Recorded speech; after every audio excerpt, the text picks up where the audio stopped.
అంతర్జాతీయ arbitration and mediation centre కు గత బీఆర్ఎస్ ప్రభుత్వం ఇచ్చిన భూ కేటాయింపులను రద్దు చేసింది హైకోర్టు. రంగారెడ్డి జిల్లా షేర్లింగంపల్లి మండలం రాయదుర్గంలో 3.5 ఎకరాల భూమిని కేటాయిస్తూ జారీ చేసిన జీవోను కొట్టివేసింది.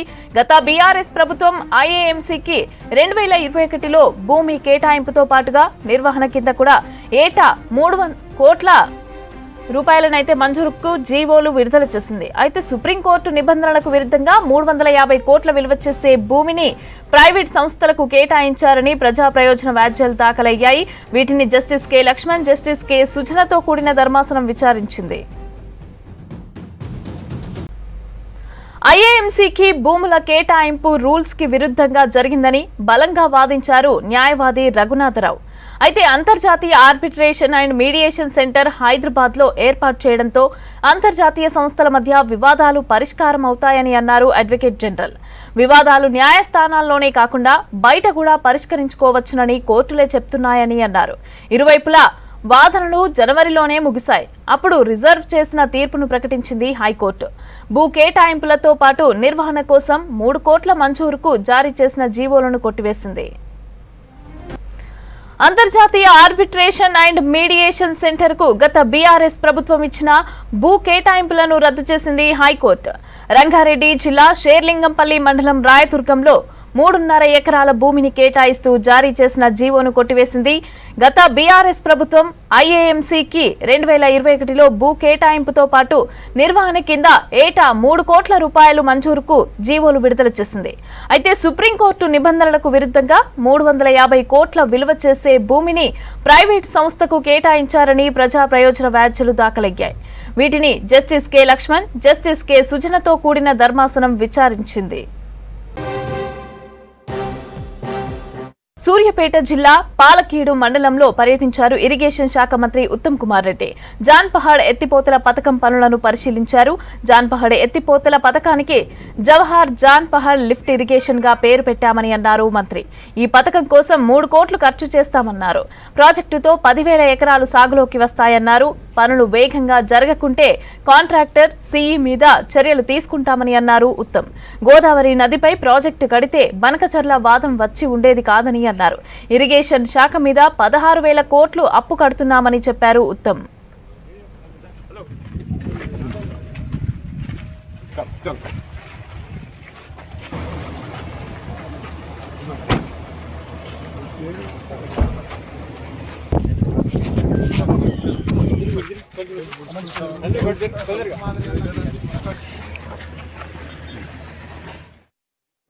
కానీ పైన 10 ఊర్లకు కానీ తగ్గలకు కానీ ప్రత్యేకంగా గిరిజనులకి గిరిజన రైతులకి ఒక వరం కాబోతుంది.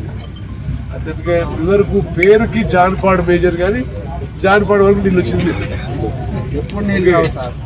అందుకోసమని మరి మీ అందరి అభిలాష మేరకు ఈ ప్రాంత ప్రజల కోరిక మేరకు ఎంబడబడి ఈ స్కీమ్ కట్టిస్తున్నాం.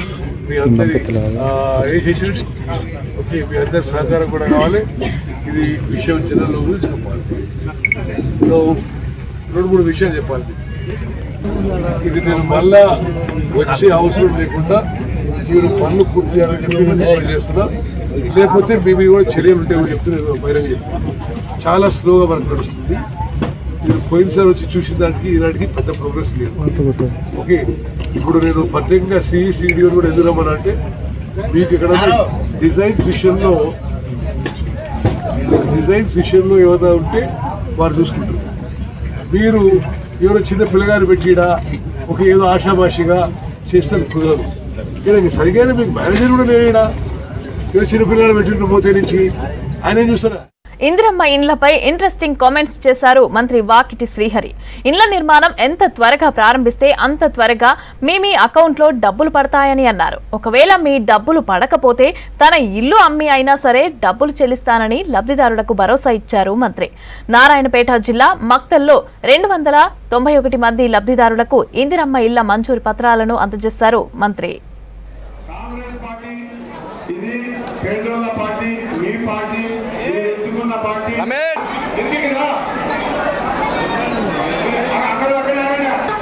ఇది కాంగ్రెస్ పార్టీ, ఇది ఇప్పించే బాధ్యత నేను తీసుకుంటా.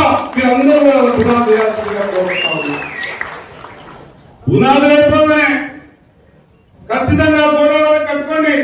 మళ్ళీ 1 లక్ష రూపాయలు ఇప్పించే బాధ్యత నేను తీసుకుంటా. గోడలు అయిపోగానే చెత్త వేయండక, మీరు చెత్త వేసిన తర్వాత మీకు 2 లక్షల రూపాయలు ఇచ్చే బాధ్యత నేను తీసుకుంటా. ఖచ్చితంగా ఎవరు ఎనికి పోవాల్సిన అవసరం లేదు. గతం మాదిరి కాదు, ఇప్పుడు ఇచ్చినాం మళ్ళీ వస్తా కాదు, కట్టుకుంటే మళ్ళీ అప్పులపోలైతాం, మళ్ళీ వస్తే కాదని బాధపడి మనం బెదురుకొని మీరు ఇల్లు కట్టుకోకుండా ఉండకూడదు. నేనేమంటున్నాక ఈ 293 మంది ఇల్లు కట్టుకోండి. సందర్భం వస్తే నా ఇల్లు అమ్మన్నా మీకు బిల్లులు పే చేస్తా, కానీ ఇది ఎవరి బిల్లు కూడా ఆపడం ఇవ్వడం మీ అందరూ తెలియజేస్తా ఉన్నాక. కొమరం భీం ఆసిఫాబాద్ జిల్లాలో సంచలనం రేపిన మహిళల అక్రమ రవాణా కేసులో దర్యాప్తు ముమ్మరం చేశారు అధికారులు. కేసుకు సంబంధం ఉన్న కానిస్టేబుల్ హరిదాసు పైన చర్యలు తీసుకున్నారు. హరిదాసును పోలీసు శాఖ నుంచి శాశ్వతంగా తొలగిస్తూ ఉత్తర్వులు ఇచ్చారు ఉన్నతాధికారులు. గౌడు, సురేఖ, జగదీష్. గిరిజన గ్రామాల్లో అమ్మాయిలు ఒక్కొక్కరు కనిపించకుండా పోవడంతో మహిళల అక్రమ రవాణా దందా బయటకు వచ్చింది. బాధితుల ఫిర్యాదుతో కేసుపైన స్పెషల్ టీంతో విచారణ చేపట్టారు అధికారులు. 9 మంది ముఠా సభ్యులను అరెస్టు చేశారు. నిందితుల్లో 5 మహిళలు కూడా ఉన్నారని చెప్పారు పోలీసులు. వీరు దళారుల సహాయంతో 1,30,000కు గిరిజన యువతులను ఇతర రాష్ట్రాలకు చెందిన వారికి అమ్మేసినట్టు గుర్తించారు. సో 11th ఈ నెల 11th రోజు మా ఆసిఫాబాద్ పోలీస్ స్టేషన్కి ఒక కంప్లైంట్ ఇవ్వడం జరిగింది. ఆ కంప్లైంట్ వాటికొద్ది మండలం నుంచి వచ్చిందనమాట. సో ఆ కంప్లైంట్ ఏంటంటే వాళ్ళ ఇంట్లో వాళ్ళ కూతురు సంవత్సరం నుంచి మిస్సింగ్ అని చెప్పింది. సో సంవత్సరం నుంచి ఎందుకు మిస్ అవుతున్నారు అంటే చెప్పడానికి దాని దగ్గర సరైన కారణం లేదు. సో మేము ఇన్వెస్టిగేషన్ చేసే తరుణంలో మాకు వాళ్ళ ఇంట్లో ఆధార్ కార్డు ఒకటి దొరికింది. ఆధార్ కార్డులో ఫోన్ నెంబర్ ఉండే, అండ్ ఆ ఫోన్ నెంబర్ని మేము లొకేషన్ ద్వారా మేము ట్రేస్ చేస్తే ఆ పర్టికులర్ నంబర్ మధ్యప్రదేశ్లో ఉందని తెలిసింది. అండ్ కాల్ చేసిన తర్వాత ఎవరైతే విక్టిమ్ ఉన్నారో, ఎవరైతే మిస్సింగ్ అని చెప్పామో ఆ అమ్మాయితో మాట్లాడడం జరిగింది. అండ్ ఇమీడియట్లీ వెంటనే మేము ఇక్కడ నుంచి ఆసిఫాబాద్ నుంచి ఒక టీంని పంపించి అక్కడ ఉన్న అమ్మాయిని మేము ఇక్కడికి తీసుకొచ్చిన తర్వాత మేము ఆ అమ్మాయిని మాట్లాడే తరుణంలో ఏమని తెలిసిందంటే, హరిదాస్ అనే ఒక police constable, okay, who was working as a PC in Chintamanapalli police స్టేషన్లో పనిచేస్తున్నాము. అతను పెళ్ళి అనే ఒక ముసుగుతో, ఓకే, వేరే సుజాత అనే ఇంకొక ఫ్యూతోటి, ఓకే, కలిసి ఆ అమ్మాయిని మధ్యప్రదేశ్లో వేరే ఇంకొకరికి అమ్మేయడం జరిగింది. ఓకే, సో అలా అమ్మేయడం వల్ల ఆ అమ్మాయి అక్కడే గత సంవత్సరం నుంచి అక్కడే ఇరుక్కుంది. సో మేము మా అమ్మాయిని రక్షించి ఇక్కడికి తీసుకొచ్చిన తర్వాత మేము ఈ హరిదాసుని, సుజాతని వీళ్ళందరినీ కూడా పట్టుకున్నాము. రాష్ట్ర వ్యాప్తంగా వానలు పడక అన్నదాతలు ఆందోళన చెందుతున్నారు. జూన్లో సాధారణం కంటే తక్కువ వర్షపాతం నమోదైంది. దీంతో తొలకరితో విత్తనాలు విత్తిన రైతులకు ఏం చేయాలో అర్థం కావటం లేదు. ఒకవైపు వరి నారు ఎండిపోతోంది, మరోవైపు పత్తి విత్తనాలు మాడిపోతున్నాయి. మొత్తంగా చూస్తే 7 మండలాల్లోనే సాధారణానికి మించి వర్షపాతం, 106 మండలాల్లో మాత్రం సాధారణ వర్షపాతం నమోదైంది. ఇక పలు ప్రాంతాల్లో తిరిగి పత్తి విత్తనాలు నాటుకునే పరిస్థితి ఏర్పడింది. జూన్లో ఇక ఇంతే. జూలై నెలలో వర్షాలు పడే ఛాన్స్ ఉండొచ్చు అని అంటున్నారు వాతావరణ, అదేవిధంగా ప్రాంతీయ వ్యవసాయ పరిశోధన కేంద్రం అధికారులు. ఇదే అంశంపైన మరిన్ని వివరాలు కృష్ణమోహన్ అందిస్తారు. ఋతుపవనాలు ఈసారి ముందుగానే వచ్చాయి. ఎర్లీగా రైతులు క్రాప్ పనులు స్టార్ట్ చేశారు. అయితే జూన్ నెలలో కనీస వర్షపాతం కూడా నమోదు కాని పరిస్థితి కనిపిస్తుంది. రాష్ట్రంలో 621 మండలాలు ఉంటే ఒక్క 7 మండలాల్లో మాత్రమే సాధారణానికి మించి వర్షపాతం నమోదైతే మిగతా అన్ని మండలాలలో కూడా సాధారణ వర్షపాతానికంటే కూడా అతి తక్కువ వర్షపాతం నమోదైంది. అందులో వరంగల్ ఉమ్మడి జిల్లాకు సంబంధించి చూస్తే దాదాపుగా ఈ జూన్ ఇప్పటివరకు పడాల్సినటువంటి వర్షపాతంలో కనీసం కూడా వర్షం పడలేని పరిస్థితి. అయితే చాలా చోట్ల పత్తి విత్తనాలు నాటుకున్నారు, అవన్నీ కూడా ఎండ తీవ్రతకు మాడిపోయాయి. మళ్ళీ పత్తి విత్తనాలు నాటుకోవాల్సిన పరిస్థితి ఉంది. సేమ్ టైంలో ఇప్పుడు వరికి సంబంధించినటువంటి నారు పోసుకోవడానికి ఎంత సమయం ఉంది, అసలు వెదర్ రిపోర్ట్ ఏం చెప్తుంది, దీనికి శాస్త్రవేత్తలు ఎలాంటి సూచనలు చేస్తున్నారు. మనం ఒక్కసారిగా రాష్ట్రానికి సంబంధించినటువంటి మ్యాప్ కూడా చూడవచ్చు. మొత్తం వర్షపాతం ఏ స్థాయిలో ఉన్నది అని చెప్పుకోవడానికి ఈ ఒక్కసారి ఈ మ్యాప్ చూస్తేనే తెలుస్తుంది. రాష్ట్రంలో ఉన్నటువంటి సాధారణ వర్షపాతం ఏ స్థాయిలో ఉన్నది, తర్వాత అసలు వర్షమే లేని ప్రాంతాలు ఎన్ని ఉన్నాయి, తర్వాత ఎన్ని మండలాలలో సాధారణమైనటువంటి వర్షపాతం నమోదైంది. అవన్నీ కూడా చూస్తే మనకు అర్థమవుతుంది. ఆ రెడ్ కలర్లో ఉన్నంతా కూడా వర్షపాతం అసలే లేని వాటి కిందగానే లెక్క తీసుకోవచ్చు. ప్రస్తుతం అయితే మనతోటి ఉమారెడ్డి గారిని అంతటి మాట్లాడాను. సార్, ప్రస్తుతం రాష్ట్రంలో ఎర్లీగా ఈసారి వ్యవసాయ సాగు చేసుకోవాలన్నారు. చాలా వరకు స్టార్ట్ అయినాయి. 9 రోజుల ముందే ఈసారి ఋతుపవనాలు వచ్చాయి. కానీ ఆ తర్వాత మాత్రం వర్షాలు ముఖం చాటేసాయి. ప్రస్తుతం రాష్ట్రంలో వెదర్ రిపోర్ట్ ఎట్లా ఉంది? మీరు అన్నట్టు ఏంటంటే ఈ సంవత్సరము సాధారణంగా కురవాల్సిన సమయం కంటే, అంటే జనరల్గా జూన్ 5 ఆ ప్రాంతం లోపల వర్షం పడుతుంటుంది.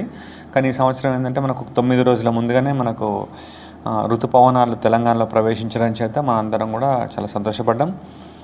ఇప్పటికి కూడా అంటే మనకి ఇబ్బంది ఏం లేదు. ఈసారి సాధారణ వర్షపాతం కంటే కూడా ఎక్కువ వర్షపాతం నమోదవుతుంది అనేటువంటి సమాచారం కూడా ఉంది మనకు. అంటే మనకు ఢిల్లీ నుంచి కానీ హైదరాబాద్ నుంచి కానీ వాతావరణ పరిశోధన సంస్థ వారు తెలియజేస్తున్న సమాచారం మేరకు సాధారణంగా అంటే దాదాపు 930 ప్రాంతాలను బట్టి ఇట్లా కురుస్తుంది. కానీ అంతకంటే ఎక్కువ వర్షపాతం నమోదవుతుంది అనేటువంటి సమాచారం ఉంది. కాకపోతే ఈసారి మనకు ఏదైతే మనం ముందుగా వచ్చినాయని అనుకున్నామో ఒక మంచి కొంచెం చాలోచవాన పడ్డప్పటికీ తర్వాత డ్రై స్పెల్ అంటే బెట్ట పరిస్థితులు చాలా ప్రాంతాల్లో ఉండడం వల్ల రైతులు ఎక్కడెక్కడైతే కొంచెం రోహిణి కార్తెలోనే కొంచెం వర్షాలు పడడం చేత రైతులందరూ కూడా రోహిణి కార్తెలో విత్తనాలు వేస్తే మంచిగా పండుతాయని అందరికీ అభిప్రాయం అన్నట్టు. సో వెంటనే విత్తనాలు వేసుకున్న ప్రాంతాల్లో మాత్రం నీటి వసతి లేకపోతే అంటే నీళ్లు కట్టుకునే అవకాశం లేని సందర్భాల లోపల పత్తి ఎండిపోతే మళ్ళీ పెట్టుకోవడం జరిగింది. కానీ ఓవరాల్గా మనకు రైతాంగం తెలియజేసేది ఏంటంటే ఇప్పుడు ఈ నెల జూన్ 30 వరకు అంటే వర్షపాతం కొంచెము చాలా తక్కువ ఉంది. ఇప్పుడు అంటే డెఫిసిట్ ఉన్నటువంటి మండలాలు ఎన్నోనే వాటిని ఒకసారి అసలు ఈ మంత్లో ఎట్లా ఉండాలి, రెయిన్ఫాల్ అది ఎట్లా ఉంది ఒకసారి ఏ మండలాలతో ఒకసారి చెప్తారా? చూడండి, అంటే సుమారు మనకు తెలంగాణ రాష్ట్రంలో 620 పైన మండలాలు ఉంటే ఒక 7 మండలాలు అంటే కుమరం భీంలో కానివ్వండి, యాదాద్రి భువనగిరిలో కానివ్వండి, మహబూబ్ నగర్లో ప్లస్ వనపర్తి ఈ నాగర్ కర్నూలు ఇక్కడ మొత్తం కలిపి ఒక 7 మండలాల్లో మాత్రమే దాదాపు 60% కంటే ఎక్సెస్ పడ్డది మనకు. దాదాపు 32 మండలాల్లో కొంచెం పడాల్సిన దానికంటే కూడా ఎక్కువ పడ్డది. కానీ ఒకసారి చూసుకుంటే 230 మండలాలలో అంటే చాలా పెద్ద మొత్తం లోపల డెఫిసిట్ ఉందన్నట్టు. దాదాపు 60 to 90%. అంటే జనరల్గా ఈ నెల లోపల 210కి పైన పడాలి. కానీ మనకు ఉదాహరణకు వరంగల్ చూసుకున్నట్లయితే మనకు 24 mm పడ్డది మనకు. ఎక్కడ కూడా అంటే వర్షపాతం నమోదు కావాల్సిన దానికంటే చాలా పెద్ద గ్యాప్ ఉంది మనకు. జస్ట్ ఒక 7 మండల్స్లో మాత్రమే కొంచెం కురవాల్సిన దానికంటే ఎక్కువ పడ్డది. 230 మండలాల్లో చాలా ఎక్సెస్ డెఫిసిట్ ఉంది అన్నట్టు మనకు. సో కానీ ఇప్పుడు జూన్ 30 వరకు కూడా దాదాపు పొడి వాతావరణం ఉండేటువంటి అవకాశం ఉంది. అంటే ఎల్లో కలర్ మండలాలు కూడా చాలా కనిపిస్తున్నాయి. అవన్నీ కూడా డెఫిసిట్. అవి దాదాపు 20 to 60% డెఫిసిట్. అంటే ఈ ఎల్లో కలర్ కనపడేది డెఫిసిటే, రెడ్ కలర్ కనపడేది కూడా డెఫిసిటే. దాదాపు అవి ఒక 246 ఉన్నాయి. అంటే 246లో డెఫిసిట్ ఉంది, 230 లోపల ఎక్సెస్ డెఫిసిట్ ఉంది. అంటే 476 మండలాల లోపల కంప్లీట్ సాధారణ వర్షపాతం కంటే తక్కువ కురిసింది అన్నట్టు. ఈ నార్మల్ అనేది కేవలం 106 మండలాలు అంటే కొంచెం పడాల్సిందంతా పడ్డది అన్నట్టు. అంటే దాదాపు ఒక 100 నుంచి 200 mm అట్లా పడింది అన్నట్టు ఇక్కడ. అంటే ఇవి 106 ప్లస్ 32 138 ప్లస్ ఒక 140 మండలాలలో మాత్రమే కొంచెం వర్షపాతము ఓవరాల్గా తెలంగాణ రాష్ట్రంలో పడాల్సినంత పడడం కానీ పడాల్సిన దానికంటే కొంచెం ఎక్కువ పడడం కానీ జరిగింది. 400 మండలాల చిలుకు అసలు వర్షపాతం చాలా పెద్ద మొత్తంలో డెఫిసిట్ ఉంది. లాస్ట్ ఇయర్ తోటి పోలిస్తే ఎట్లా ఉంది సార్ వెదర్? అంటే మనకు అంటే రైతులకి ఏంటంటే రోజు చూస్తుంటే టెంపరేచర్ బాగా పెరగడం, వడగాడుపులు రావడం, కొంచెం ఉబ్బరించినట్టు ఉండడం, ఎటు చూసినా మబ్బులు లేకపోవడం కొంచెం బాధ అనిపిస్తుంటుంది. కొంచెం భయం కూడా అవుతుంటుంది వాళ్ళకి. కానీ మనం టెక్నికల్గా చూసినట్లయితే మనకు అంత భయంకరంగా అయితే లేదు పరిస్థితి మనకు. అంటే దాదాపు జూన్ 30 వరకు కొంచెం మోస్తారు వర్షాలు అక్కడక్కడ పడే సమాచారం ఉన్నప్పటికీ తప్పనిసరిగా జూలై మొదటి వారం లోపల మనకు డెఫినెట్గా సాధారణ వర్షపాతమే కురుస్తుంది. ఇంకా కొన్ని సందర్భాల లోపల సాధారణ కంటే మంచి కూడా కురిసే అవకాశం ఉంది. కాబట్టి రైతులు ఏమాత్రం ఆందోళన చెందాల్సిన అవసరం లేదు. అన్ని పంటలు వేసుకోవడానికి సమయం ఉన్నది. వర్షం కూడా మంచిగా పడే అవకాశాలు చాలా ఉన్నాయి. కాబట్టి ఇప్పుడు వేసుకున్న పంటలను కూడా కొంచెం ఒక వారం 10 రోజుల పాటు మీరు ఏదైనా అంతర్కృషి కానీ లేకపోతే కొంచెం మీరు నీళ్ళ లాంటి పిచికారీ చేసుకోవడం, అంటే మామూలుగా మల్టీకే కానీ పాలిఫిల్ లాంటి ఎక్కడైతే ఆకులు కొంచెం 2 ఆకులు 3 ఆకులు ఉన్న క్రాపులు ఉంటాయో వాటికి 1 లీటర్కి 10 గ్రాముల చొప్పున కలిపి పిచికారీ చేసుకోవడం ద్వారా కొంత మొక్క చనిపోకుండా కాపాడుకునే అవకాశం ఉంటే, అంటే గుంటకలు కట్టుకున్నాడు ఫోలియార్ స్ప్రేస్ చేయడం, ఈ రెండు చేయడం చేద్దంటే మరో వారం 10 రోజుల పాటు క్రాప్ను కొంచెం మనం పొడిగించవచ్చు. అట్లాంటివి చేసుకుంటే బెటర్. కానీ రైతులు అస్సలు ఆందోళన చెందాల్సిన అవసరం అయితే లేదు మనకి. సో ఇది జూన్ నెల మాత్రం రెయిన్ఫాల్ అయితే డెఫిసిట్లోనే కనిపిస్తున్నప్పటికీ జూలైలో మాత్రం ఆశాజనకంగా ఉంటుంది, మంచి వర్షాలే పడే అవకాశం ఉంటుంది అనేది అంచనా వేస్తున్నారు. సేమ్ టైంలో రైతులు ఎక్కడ కూడా ఆందోళన చెందాల్సిన అవసరం లేదు. పత్తి విత్తనాలకు సంబంధించి ఇప్పటివరకే సోయింగ్ చేసుకున్న వాళ్ళు కావచ్చు, లేదా మళ్ళీ విత్తనాలు కనుక అనుకున్న కంపెనీ సీడ్స్ కనుక వాళ్ళకి దొరకకపోతే మొక్కజొన్న లేదా కంది పంటల వైపు వెళ్ళొచ్చు అనేది చెప్తున్నారు. సేమ్ టైంలో ఈసారి వరికి సంబంధించి మాత్రం ఎలాంటి ఇబ్బంది ఉండకపోవచ్చు. వచ్చే జూలై ఆశాజనకంగానే వర్షాలు ఉండే అవకాశం ఉందనే అంచనా వేస్తున్నారు. వీడియో జర్నలిస్ట్ దశరథ్తో కృష్ణమోహన్, V6 న్యూస్, వరంగల్. నాగార్జున సాగర్ ఎడమ కాలువ కట్టలు ప్రమాద గంటికలు మోగిస్తున్నాయి. వర్షాకాలం సమీపిస్తున్న వేళ కాలువల దుస్థితి పట్ల ప్రభుత్వం నిర్లక్ష్యంపైన రైతులు ఆగ్రహం వ్యక్తం చేస్తున్నారు. కాలువ కట్టలపైన బుంగలు పడితే ప్రాణహానితో పాటు పంట పొలాలు కొట్టుకొని పోయే ప్రమాదం ఉందని అంటున్నారు.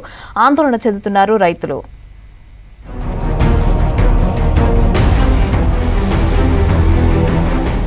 వర్షాకాలం మొదలవడంతో అన్నదాతలు సాగుపై దృష్టి సారించారు. ఇప్పటికే వరి సాగుకు సిద్ధమయ్యారు. అయితే పలు ప్రాంతాల్లో వర్షాలు లేక రైతులు ఆందోళన చెందుతుంటే నాగార్జున సాగర్ లిఫ్ట్ కెనాల్ పై ఆధారపడ్డ రైతులకు మరో టెన్షన్ పట్టుకుంది.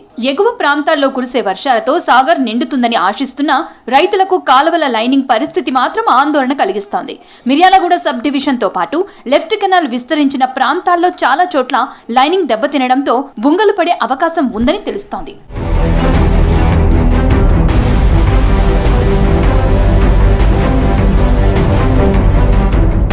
రాష్ట్ర సిపిఎం అగ్రనేత జూలకంటి రంగారెడ్డి తాజాగా అధికారులతో కలిసి కాలువల పరిస్థితిని పరిశీలించారు.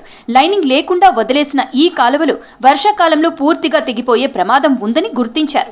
సాగర్ నుంచి పాలేరు వరకు విస్తరించిన 179 కిలోమీటర్ల ఎడమ కాలువ అనేక చోట్ల కోతలకు గురవుతోందన్నారు. హాలియా, మిర్యాలగూడ, ముదిమాణిక్యం, ములకల కాలువలు, జాన్పహాడ్ వంటి ప్రాంతాల్లో మరమ్మతులు జరగక ప్రమాదం ఉందన్నారు. జిల్లా మంత్రి అధికారులతో కలిసి వెంటనే విచారణ చేపట్టాలని డిమాండ్ చేశారు.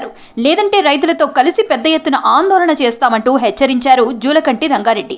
ఈ ప్రాంతానికి సంబంధించినటువంటి ఎమ్మెల్యే హుజూర్నగర్, కోదాడు, మిర్యాలగూడ, నాగార్జున సాగర్ ఇవన్నీ కూడా నాగార్జున సాగర్ ఎడమకాల పరిధిలోనే ఉన్నాయి కాబట్టి ఆయన శాఖగా వస్తుంది కాబట్టి మంత్రి గారే స్వయంగా ఒక రోజంతా నాగార్జున సాగర్ నుంచి అటు పాలేరు వరకు కూడా ఈ కాలువల పరిస్థితి చూసి యుద్ధ ప్రాతిపదిక పైన రిపేర్లు చేపట్టకపోతే రేపు నీళ్లు వదలంగానే మళ్ళీ నిలబడేటువంటి అవకాశం ఉంది.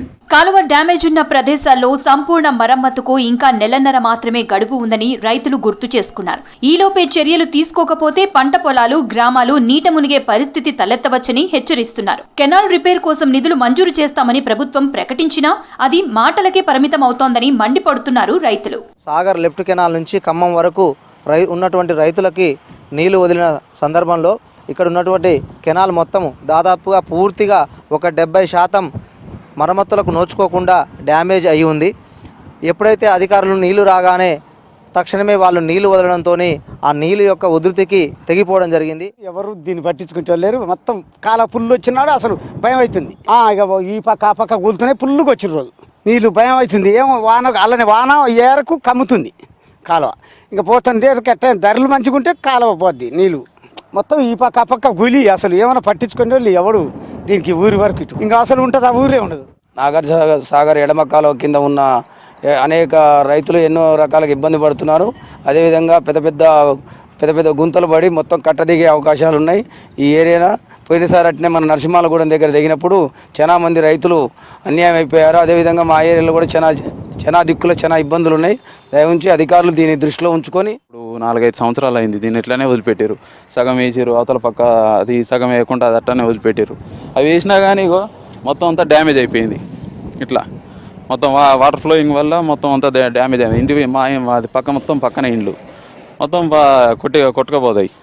వాటర్ ఫ్లోయింగ్కి మొత్తం అంతా మట్టి అంతా కోసుకుపోతుంది. ఇప్పుడు అది దెబ్బతిన్నది మొత్తం కాలువ కట్ట దిగిందంటే మొత్తం ఊర్లేకన్నీ నీళ్ళు వచ్చేస్తాయి. అధికారులు పట్టించుకుంటే ఉంటే దాన్ని ఎమ్మటెమ్మటే చేసేవాళ్ళు ఉంటే బాగుండు. దాన్ని ఈ సంవత్సరం చేసినట్ట మళ్ళీ సంవత్సరానికి కూడా తిరిగి చూస్తారు. ఏడనో పోయిన కాడ మళ్ళీ వస్తారు, ఇది దిగుతుందని అనుకుంటారు. వాళ్ళ అప్పటికప్పుడు ముగిస్తారు. వారం వల్ల వెళ్ళిపోతున్నారు. డ్యామేజ్ ఉంది, ముకుందాపురం దగ్గర ఉంది, ఇక్కడ ఉంది, ఓ గాడ ఉన్నది. తెగితే పొలాలు కొట్టుకుపోయే అవకాశం ఉంటుంది. కింద బావసాపేట కానీ తిప్రారం కానీ. గతంలో నిడమనూరు చూసినాం మనం. నిడమనూరులో కొన్ని వందల ఇల్లులు కొట్టుకుపోయినాయి. హాస్టళ్ళు, చిన్నపిల్లలు చాలా ఇబ్బంది పడ్డారు.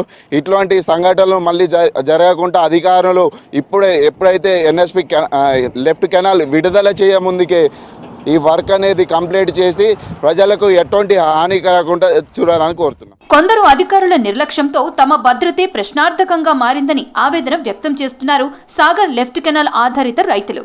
సాగర్ ఎడమ కాలువ భద్రతపై ప్రభుత్వం తక్షణమే స్పందించి నివేదిక సేకరించి మరమ్మతులు చేపట్టాలని డిమాండ్ చేస్తున్నారు అన్నదాతలు.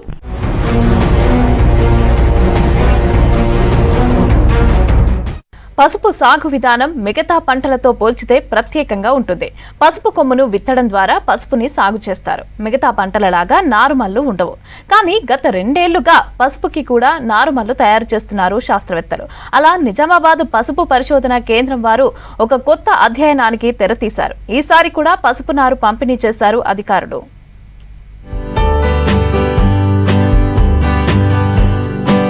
నిజామాబాద్ మార్కెట్ యార్డులో గత 2 ఏళ్లుగా పసుపు పంటకు మంచి ధరలు లభించాయి. దీంతో ఈ ఏడాది పసుపు సాగు విస్తీర్ణం బాగా పెరగనుంది. అయితే విత్తన పసుపు కొరత తీవ్రంగా ఉంది. గత ఏడాది కూడా ఇదే పరిస్థితి ఉంది. దీంతో నిజామాబాద్ జిల్లా కమ్మర్పల్లిలోని పసుపు పరిశోధన కేంద్రం ఆధ్వర్యంలో అధికారులు పలు ప్రయోగాలు చేశారు. బెడ్ సిస్టంలో పసుపు నారుమల్లు సృష్టించారు. ఈ ప్రయోగం సక్సెస్ అవ్వడంతో రైతులకు గత ఏడాది నుంచి పసుపు నారుమల్లు అందుబాటులోకి వచ్చాయి. దీంతో రైతులకు పసుపు నారు పంపిణీ ప్రారంభించారు అధికారులు. దూర ప్రాంతాల నుంచి వచ్చిన రైతులకు ఈ పసుపు నారుని అందించారు పసుపు పరిశోధన కేంద్రం అధికారులు.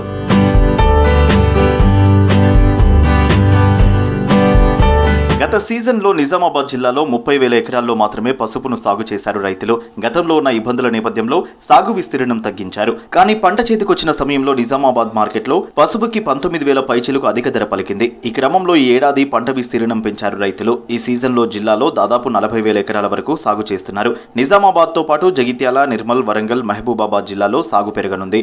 ఈ క్రమంలో విత్తన పసుపు దొరకడం లేదు రైతులకు. దీంతో పసుపు నారును అందిస్తున్నారు ఉద్యానవన శాఖ అధికారులు.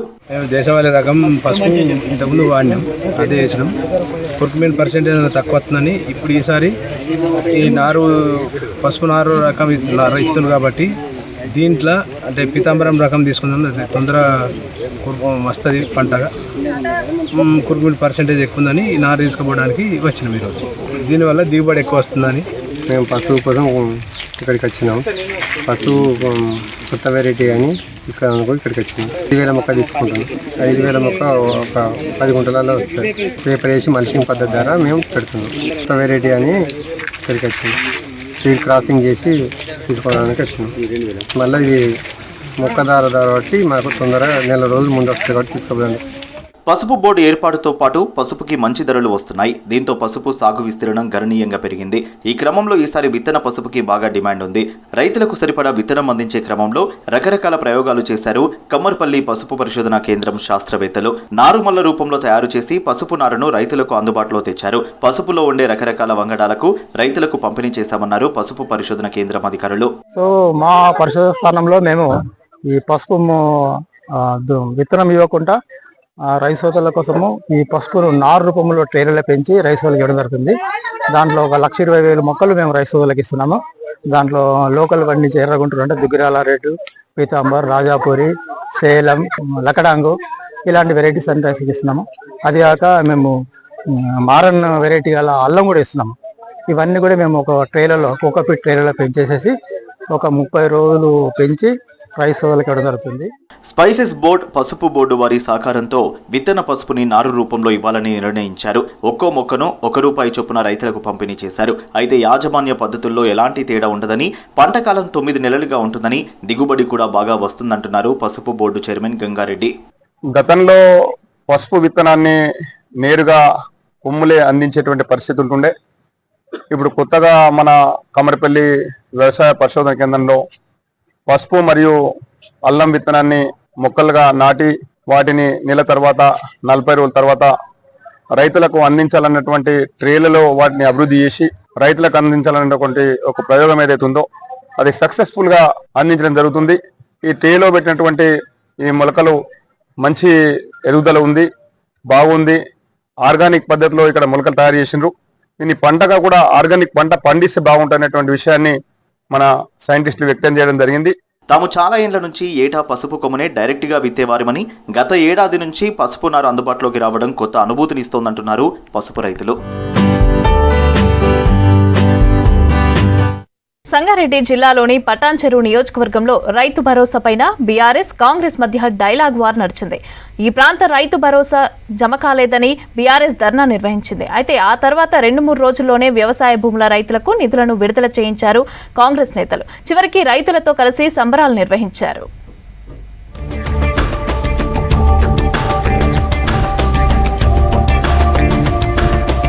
సంగారెడ్డి జిల్లా పటాన్చెరు నియోజకవర్గంలోని పలు గ్రామాలు పూర్తిగా అర్బనైజేషన్ అయ్యాయి. ఇక్కడ రియల్ ఎస్టేట్ వెంచర్స్, ఇండస్ట్రియల్ భూముల లెక్క తేల్చే ప్రయత్నంలో రైతు భరోసా నిధుల పంపిణీ 2-3 రోజులు ఆలస్యమైంది.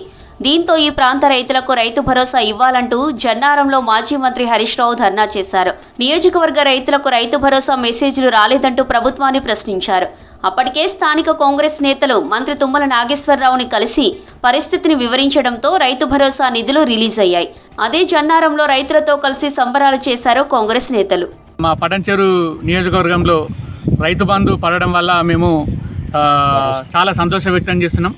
మరి చాలా రోజుల నుంచి కొంతమంది నాయకులు ఆలోచన తక్కువ, ఆవేశం ఎక్కువ బీఆర్ఎస్ నాయకులది. కొంచెం కూడా గడువు లేకుండా మేము ఆ రోజు రేవంత్ రెడ్డి సర్కార్ కానీ కాంగ్రెస్ పార్టీ చెప్పిన విధంగా 9 రోజుల్లో 9,000 కోట్లు ప్రజలకు, రైతులకు అకౌంట్లో పడతాయని చెప్పినాము. అది ఆలోచించకుండా ఆవేశంతో 5 రోజులకే వచ్చి ధర్నాలు చేసిరు. అది కొంచెం వాళ్ళకు సిగ్గుచేటది. పటాన్చెరు నియోజకవర్గంలోని పటాన్చెరు మున్సిపాలిటీ, రుద్రారం, ముత్తంగి, కొల్లూరు ప్రాంతాల్లోని రైతుల పాత డేటా వివరాలు అప్డేట్ కాలేదు. దీంతో రైతు భరోసా నిధుల జమ ఆలస్యమైనట్లు తెలుస్తోంది. కొన్ని గ్రామాల్లో భూ పట్టాదారుల ఆధునిక రికార్డులు లేకపోవడంతో నిధులు రిలీజ్ కాలేదు. ఓఆర్ఆర్ పరిధిలోని పలు గ్రామాలు పట్టణీకరణ చెందాయి. సాగు భూములు రియల్ ఎస్టేట్, కమర్షియల్, ఇండస్ట్రియల్ ల్యాండ్స్గా మారాయి. ఫలితంగా రైతు భరోసా అర్హత కష్టంగా మారిందన్నారు కాంగ్రెస్ నేతలు. అయినా 9 రోజుల్లోనే నిధులు విడుదల చేయించామన్నారు. రైతుల ముఖంలో ఆనందం చూస్తూ ఉన్నాం. మరి వాస్తవాన్ని కూడా గవర్నమెంట్ కూడా చెప్పింది. ఈరోజు ఈ ప్రాంతం అంతా కూడా రింగ్ రోడ్ చుట్టుముట్టు అంతా కూడా మనందరికీ గుర్తుంది, ఇదంతా కమర్షియల్గా రియల్ ఎస్టేట్ వెంచర్లు ఏర్పడడం ఇవన్నీ కూడా వేస్తూ ఉన్నారు. కాబట్టి భూములన్నీ కూడా రియల్ ఎస్టేట్ ప్లాట్లు అయిపోతూ ఉన్నాయి. కాబట్టి కొంత సమయం ఎందుకు పట్టింది, 2 రోజులు ఆలస్యం ఎందుకు అయిందంటే నిజమైనటువంటి పంట పెట్టి సాగిస్తున్నటువంటి రైతు ఎవరు అనేది ఎంతవరకు ఉన్నారు అనేది అది తీసుకోవడానికి ఇబ్బంది అయింది తప్ప వేరే ఉద్దేశం లేదు. రైతులకు వేయొద్దనే ఆలోచన కూడా కాదు. కానీ ప్రతిపక్షాలు ముందే 9 రోజుల ముందే వచ్చేసేసి ఈరోజు వాళ్ళు ధర్నాలు చేసేసి వాళ్ళు ఏదో కపట ప్రేమ రైతుల మీద చూపించేసేసి వాళ్ళు రెచ్చగొట్టే ప్రయత్నం చేస్తారు తప్ప. బీఆర్ఎస్ నేతలు రైతులను రెచ్చగొట్టే ప్రయత్నం చేశారని మండిపడుతున్నారు కాంగ్రెస్ నేతలు. ప్రజాపాలనలో రైతులకు అన్యాయం జరగదంటున్నారు.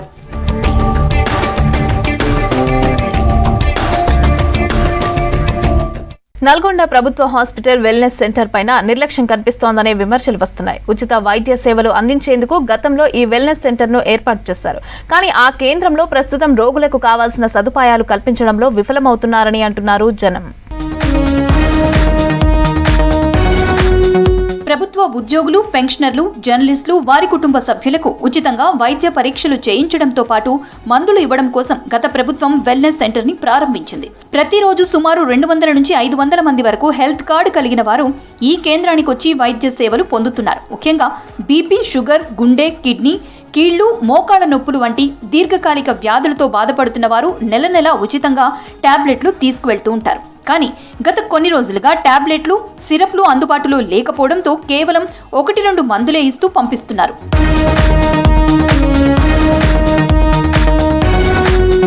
వెల్నెస్ సెంటర్లో సరైన సౌకర్యాలు లేకపోవడంతో పేషెంట్లు ఇబ్బందులు ఎదుర్కొంటున్నారు. ఒకవైపు సిబ్బంది కొరత, మరోవైపు మెడిసిన్లు అందుబాటులో లేకపోవడంతో ఉదయం నుంచి గంటల తరబడి లైన్లో నిలబడాల్సిన పరిస్థితి. దీంతో పేషెంట్లు నిరుత్సాహంతో ప్రైవేట్ ఆసుపత్రులను ఆశ్రయించాల్సిన పరిస్థితి ఏర్పడింది. నిత్యం 100ల సంఖ్యలో వచ్చే ఈ వెల్నెస్ సెంటర్ ఫార్మసీలో ఒక్క ఫార్మసిస్ట్ మాత్రమే విధులు నిర్వహిస్తున్నారు. అన్ని మందులు అందుబాటులో లేవు. ఉన్న మందులు పొందేందుకు కూడా గంటల తరబడి వేచి ఉండాల్సి వస్తోంది. టాబ్లెట్లు వచ్చిన తర్వాత అందిస్తామని ఫోన్ చేసి రావాలని సిబ్బంది సూచిస్తున్నారు. దీంతో దూర ప్రాంతాల నుంచి వచ్చేవారు తీవ్ర ఇబ్బందులు పడుతున్నారు. కొన్ని ఇక్కడ మెడిసిన్స్, కొన్ని ముఖ్యమైన మెడిసిన్స్ దొరకట్లేవు. 8 రకాలు రాసుకుని 4 రకాలే ఉన్నాయి. బీపీ టాబ్లెట్లు లేవు, హార్ట్కు సంబంధించినవి లేవు, ఇంకా 4 రకాల టాబ్లెట్స్ లేవు సార్. ఇక్కడ పోయిన నెల వచ్చిన పోయిన నెల లేవన్నారు, ఈ నెల లేవన్నారు. కిడ్నీ సంబంధించిన టాబ్లెట్ కూడా లేవు, ఇంపార్టెంట్ సంబంధించినవి. మాకు ఇబ్బంది అవుతున్నది. నా సేటుకు నాకు ఇద్దరికి తీసుకుపోతా మందులు ఈ 2 నెలల నుంచి ఏమి ఇస్తలేరు. ఆటో పైసలు దండగా ఇంటికాడ ఇద్దరమే ఉంటాం, పని చేసుకోవాలి. ఇంత దూరం వచ్చి ఆటో ఎక్కి ఏడికొచ్చి వాళ్ళ ఇంటికి పోవాలి. బీపీ, షుగర్, నొప్పులయ్యి, బలాని, కాల్షియం అన్నీ కావాలి. అటు వచ్చి 2000 పోగొట్టుకున్నాం సార్.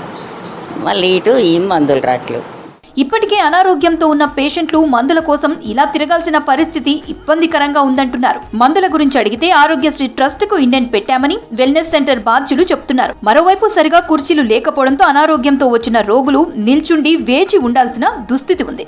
ఫ్యాన్లు ఉన్నప్పటికీ సక్రమంగా పనిచేయకపోవడం వల్ల రోగులు తీవ్ర అసౌకర్యానికి గురవుతున్నారు. మధ్యలో షుగర్ టాబ్లెట్లు లేవు, బీపీ టాబ్లెట్లు లేవు, ఏ టాబ్లెట్లు లేవు. నాకు హార్ట్ ప్రాబ్లం ఉంది, హార్ట్ కూడా సరిగా వస్తలేవని మాట్లాడుతారు చెప్తూ ఇక్కడికి వచ్చేసరికల్లా ఏ మందులు కూడా సరైన దొరుకుతలేవు. 1 నెల దొరుకుతున్నాయి, 1 నెల దొరుకుతలేవు. మేమేం చేయాలి? మా జీతం నుంచి మాకు వచ్చేదే కొద్దిగా మాకు పింఛని, ఆ పింఛన్లనే మేము కొనుక్కోవాలి అంటే మాకు కష్టం అవుతుంది. మెడిసిన్స్ సరఫరాతో పాటు ఫార్మసిస్టుల సంఖ్య పెంచాలని రోగులు డిమాండ్ చేస్తున్నారు. ఇదే విషయంపై నిర్వాహకులను అడిగితే సరఫరాలో కొంత ఆలస్యం జరిగిందని ఇప్పటికే ఉన్నతాధికారుల దృష్టికి తీసుకువెళ్లినట్లు చెప్తున్నారు డాక్టర్స్. ఈ EHS సందర్భంగానే హాస్పిటల్కి వచ్చేసి వెల్నెస్లో ప్రతి నెల మందులు తీసుకుంటున్నాను. అయితే కనీసం 2-3 నెలల నుంచి నాకు రాసినటువంటి ఐటమ్లలో కొన్ని మాత్రమే దొరుకుతున్నాయి, మిగతావి బయట తీసుకోవాల్సిన పరిస్థితి ఏర్పడుతుంది. కాబట్టి మేము ప్రభుత్వాన్ని కోరేది ఏంటంటే, రిటైర్డ్ ఎంప్లాయీస్ చాలామంది ఉన్నారు కాబట్టి మీరు నెల వారికి కావాల్సినటువంటి మందులన్నీ సప్లై చేసినట్టుంటే మేమంతా బాగుపడతామని ఆశిస్తున్నాం. వైద్య సేవలు అందించాల్సిన వెల్నెస్ సెంటర్లే ప్రజలకు ఇబ్బందులు కలిగించడం బాధాకరం. ప్రభుత్వం వెంటనే స్పందించి తగిన చర్యలు తీసుకోవాలని కోరుతున్నారు జిల్లా ప్రజలు.